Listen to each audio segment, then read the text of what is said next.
உலகம் அப்படிங்கிற தமிழ் சொல் லோக் அப்படிங்கிற சமஸ்கிருத சொல்லிலேருந்து வந்திருக்கு. அப்படின்னா காண்பது இல்லாட்டி அனுபவிக்கப்படுவது அப்படின்னு பொருள்.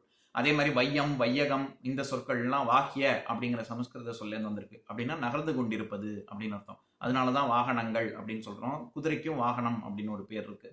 இதை தவிர ஞாலம்னாலும் உலகம்னு அர்த்தம். அதாவது ஞாலுதல் அப்படின்னா தொங்குதல்னு அர்த்தம். பூமி அண்டத்தில் தொங்கிக் கொண்டிருப்பதனால் ஞாலத்துக்கு ஞாலம்னாலும் உலகம்னு அர்த்தம்.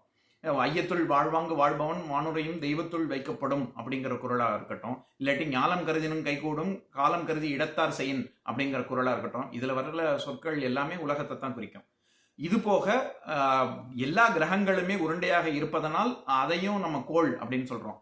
இந்த மாதிரி பூமியை பத்தி படிக்கக்கூடிய ஒரு துறைக்கு பேரே பூகோள சாஸ்திரம் தான் சமஸ்கிருதத்துல. அதனால உலகம் தட்டையாகவும் பட்டையாகவும் இல்லை அப்படின்னு கலீலியோ சொன்னார் அப்படின்னு சொல்லும் போது நமக்கு இந்த விஷயங்கள்லாம் ஞாபகத்துக்கு வரணும்.